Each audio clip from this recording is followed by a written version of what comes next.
Queridos hermanos, bienvenidos a nuestro día 4. Ayer vimos el milagro del paralítico. Hoy vamos a ver Pedro y Juan en el Sanedrín, la persecución de la iglesia, la oración de la iglesia y la comunión fraterna de los bienes. Invoquemos al Espíritu Santo, que es el autor de las Escrituras, para que nos dé la gracia de interpretarlas. Espíritu Santo, Espíritu Santo, muévete en este lugar. Proclamamos Hechos 4.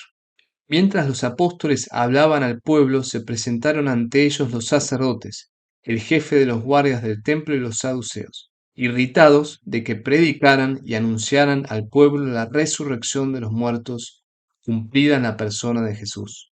Estos detuvieron a los apóstoles y los encarcelaron hasta el día siguiente, porque ya era tarde. Muchos de los que habían escuchado la palabra abrazaron la fe, y así el número de los creyentes, contando solo los hombres, se elevó a unos 5.000. Al día siguiente se reunieron en Jerusalén los jefes de los judíos, los ancianos y los escribas, con Anás, el sumo sacerdote, Caifás, Juan, Alejandro y todos los miembros de las familias de los sumos sacerdotes. Hicieron comparecer a los apóstoles y los interrogaron: ¿con qué poder o en nombre de quién ustedes hicieron eso? Pedro, lleno del Espíritu Santo, dijo: jefes del pueblo y ancianos, ya que hoy se nos pide cuenta del bien que hicimos a un enfermo y de cómo fue curado, sepan ustedes y todo el pueblo de Israel: este hombre está aquí sano delante de ustedes por el nombre de nuestro Señor Jesucristo de Nazaret, al que ustedes crucificaron y Dios resucitó de entre los muertos. Él es la piedra que ustedes, los constructores, han rechazado, y ha llegado a ser la piedra angular, porque en ningún otro hay salvación, ni existe bajo el cielo otro nombre dado a los hombres por el cual podamos salvarnos.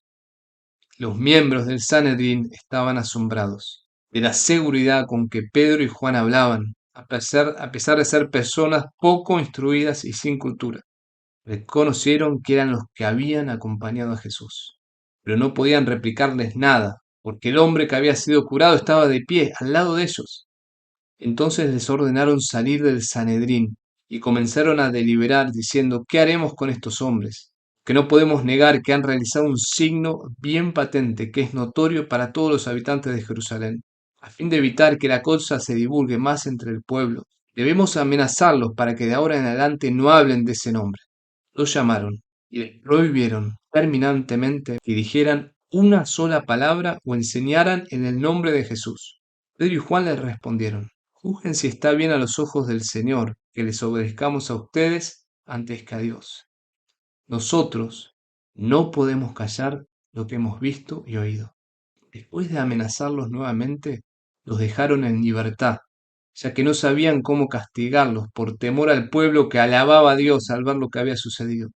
El hombre milagrosamente curado tenía más de 40 años. Una vez en libertad, los apóstoles regresaron a donde estaban sus hermanos, y les contaron todo lo que les habían dicho los sumos sacerdotes y los ancianos. Al oírlos, todos levantaron la voz y oraron a Dios unánimemente: Señor, tú hiciste el cielo y la tierra, el mar y todo lo que hay en ellos. Tú por medio del Espíritu Santo pusiste estas palabras en los labios de nuestro padre David, tu servidor. ¿Por qué se amotinan las naciones y los pueblos hacen vanos proyectos? Los reyes de la tierra se rebelaron y los príncipes se aliaron contra el Señor y contra su ungido. Porque realmente se aliaron en esta ciudad Herodes y Poncio Pilato con las naciones paganas, los pueblos de Israel contra tu santo servidor Jesús, a quien tú has ungido. Así ellos cumplieron todo lo que tu poder y tu sabiduría había determinado de antemano. Ahora, Señor, mira sus amenazas. Permite a tus servidores anunciar tu palabra con toda libertad. Extiende tu mano para que se realicen curaciones, signos y prodigios en el nombre de tu santo servidor Jesús. Cuando terminaron de orar, tembló el lugar donde estaban reunidos. Todos quedaron llenos del Espíritu Santo y anunciaban decididamente la palabra de Dios. La multitud de los creyentes tenía un solo corazón y una sola alma.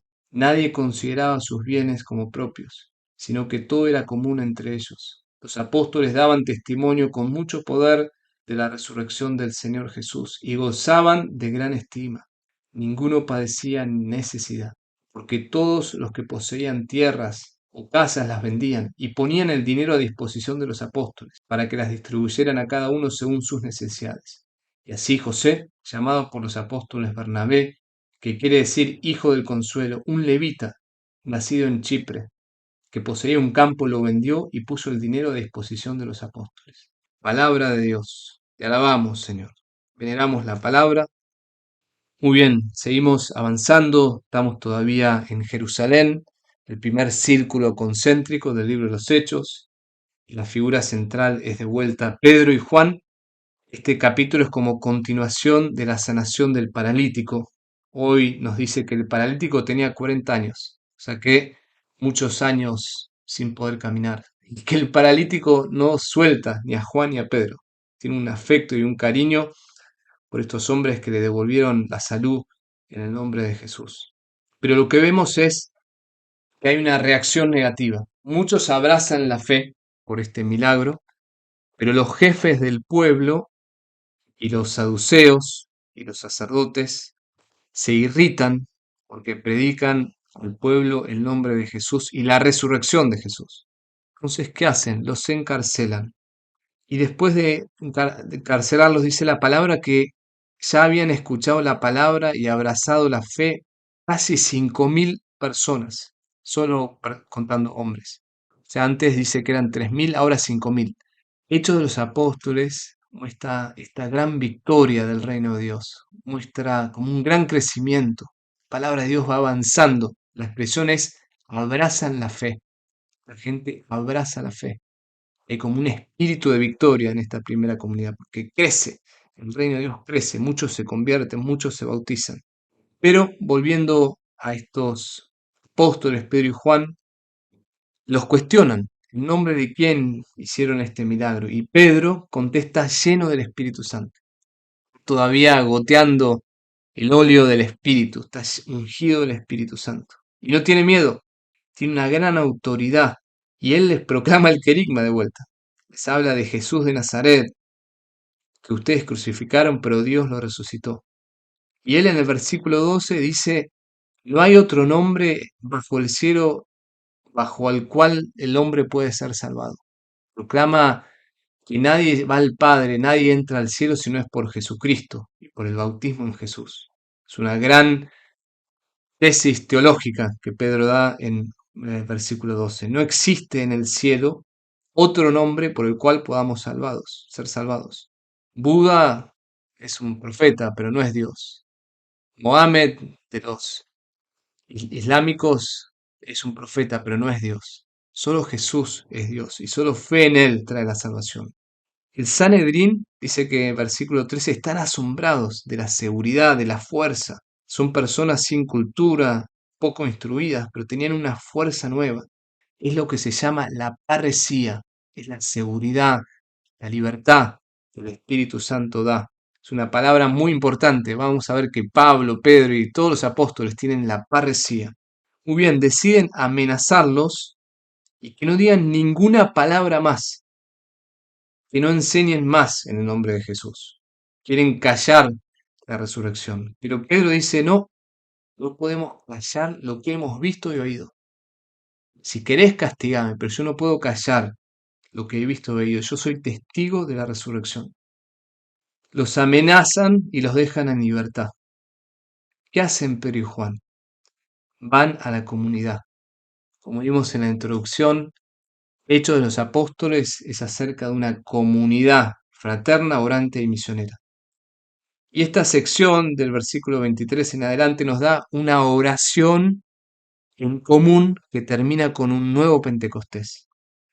Fíjense, oran unánimemente, una ánima, una sola alma, están unidos, hay cariño, hay amor, hay paz. El Espíritu Santo solo viene a la oración en común, sea reconciliación. Segundo, dicen que es el Señor del cielo y de la tierra. Le dicen a Dios, tú eres el creador de todo el universo. Tercero, usan los salmos para orar. Citan al profeta David. Y después piden no que los cuide y que no les pase nada, sino piden esta gracia. Ahora, Señor, mira estas amenazas y permite a tus servidores anunciar tu palabra con toda libertad. Extiende tu mano para que se hagan curaciones, signos, prodigios en el nombre de tu santo servidor Jesús. O sea, la petición que piden es, danos el Espíritu Santo para que podamos seguir predicando con el poder de Dios. Y dice que terminaron de orar y tembló el lugar, un terremoto, es el signo de la teofanía, el terremoto, y quedaron llenos del Espíritu Santo. Es un nuevo Pentecostés, una nueva unción, y anuncian decididamente, anuncian con parresía la palabra de Dios. Siempre que viene el Espíritu Santo, la iglesia profetiza, predica. Por eso siempre tenemos que pedir que el Espíritu Santo venga y nos dé el don de la profecía, de proclamar el querigma. Y termina este capítulo con una nueva descripción de la comunidad de Jerusalén, que esta familia de creyentes tienen un solo corazón y una sola alma. Miren qué unidad, un solo corazón y una sola alma, estaban bien unidos. Compartían los bienes, no eran tacaños, no eran codos, sino que eran generosos. Daban testimonio con poder de la resurrección de Jesús y todo el pueblo los quería. Y aparece el apóstol Bernabé, que vamos a ver, es un apóstol muy importante, sobre todo en figura y conexión con el apóstol San Pablo, que él vende su campo y generosamente da el dinero a los apóstoles. Muy bien, hermanos, ¿cuál es la perla para este día? Es predicar con parresía. Vemos todo el tiempo en los Hechos de los Apóstoles que un modo de evangelizar es hablar de Jesús con fuerza y poder, con parresía. Parresía era el don que tenían los griegos de hablar con libertad. En el mundo griego había unas secciones de la población que no podían hablar en la área política, no tenían derechos. Pero los que hablaban como políticos tenían la parresía, el derecho de ser ciudadanos de la polis y de hablar con libertad. No tenían restricciones. Entonces los apóstoles hablan con libertad de Jesús. No se dejan como detener por el miedo del qué dirán, el miedo de las amenazas. Y bueno, si queremos evangelizar como los apóstoles, si queremos que la gente abrace la fe, si queremos que otros se acerquen a Jesús, si queremos que alguien alejado experimente el amor de Dios y el amor del Espíritu Santo, tenemos que predicar el querigma, tenemos que predicar con parresía, tenemos que hablar de Jesús. Hay una frase que a veces la gente dice, que dijo San Francisco, que dice, predica el Evangelio y si es necesario usa las palabras. Como diciendo, bueno, lo más importante es dar testimonio de Jesús. Primero que San Francisco no creo que haya dicho esa frase. Y segundo que es muy necesario hablar de Jesús. Por eso, hermano, hoy pide al Señor que te mande a alguien para que tú puedas predicar con parresía y libertad, darle testimonio con mucho poder de la resurrección de Jesús. Oremos. Padre Santo, gracias por Pedro y Juan, por su autoridad, por su capacidad de hablar del Señor resucitado. Gracias por esta comunidad que ora con fe, pidiendo el don de anunciar tu palabra con toda libertad.